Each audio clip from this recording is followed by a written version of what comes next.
શું તમને કિડની કે કિડનીની નળીમાં વારે ઘડીએ પથરીઓ થાય છે? તો આજે આપણે જાણીશું એના કારણો ને એને અટકાવવા શું કરી શકાય. મારું નામ છે ડૉક્ટર નિલેશ શાહ.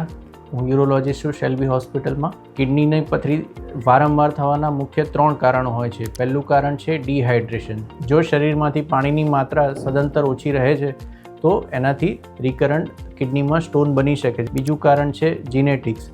જીનેટિક્સ એટલે કે તમારા પેરેન્ટ્સ, તમારા ગ્રાન્ડ પેરેન્ટ્સમાં બી સ્ટોન થવાની ટેન્ડન્સી હોય તો તમને બી સ્ટોન થવાની ટેન્ડન્સી વધારે હોઈ શકે છે. થર્ડ રીઝન છે કિડનીમાં કોઈ એબનોર્માલિટી હોય, જેમ કે નાનપણથી કોઈકને હોર્સશુ કિડની હોય છે, કોઈકને PUJ ઓબ્સ્ટ્રક્શન હોય છે, જે એબનોર્માલિટી સ્ટોન બનવાની ટેન્ડન્સી પણ આગળ જતાં વધારે છે. હવે આપણે જાણીએ કે આ રિકરન્ટ સ્ટોન જેને થતા હોય એના માટે આપણે શું કરી શકીએ. પહેલું કારણ છે એને આપણે અવોઇડ કરવાનું, જેમ કે ડિહાઇડ્રેશન. તો આપણે રેગ્યુલર વોટર ઇન્ટેક, સમરની સિઝનમાં 3.5 to 4 લીટર પાણી લેવાથી આપણું કિડની ફ્લશ રહે છે, કિડનીનું ફંક્શન સારું રહે છે અને સ્ટોન બનવાની ટેન્ડન્સી ઘટે છે. સેકન્ડ વસ્તુ છે કે આપણે રેગ્યુલર ચેકઅપ કરાવતા રહેવું જોઈએ. એવરી 6 મંથ્સ અલ્ટ્રાસોનોગ્રાફી કે CT સ્કેનથી કિડનીની પોઝિશન શું છે, કિડનીનું ફંક્શન શું છે અને કિડનીમાં કોઈ પથરી બની રહી છે કે નહીં એના વિશે જાણી શકાય છે.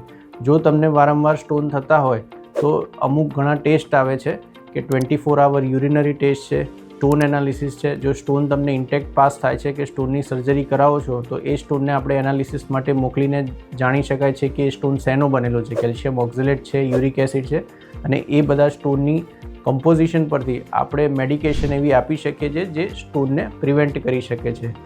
And last and most important thing છે ડાયટ છે. જે કેલ્શિયમ ઓક્ઝેલેટનો સ્ટોન હોય જે 90% લોકોમાં બહુ જ કોમન છે, તો એ સ્ટોન પ્રિવેન્ટ કરવા માટે આપણે ઓક્ઝેલેટ રીચ ફૂડ અવોઇડ કરવા જોઈએ, જેમ કે બીજવાળી વસ્તુ છે, ચોકલેટ છે, નોનવેજ છે.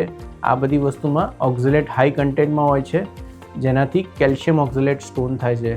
જો આ બધી ટિપ્સ ફોલો કરશો તો તમારી રિકરન્ટ પથરીની સમસ્યા દૂર થઈ શકશે.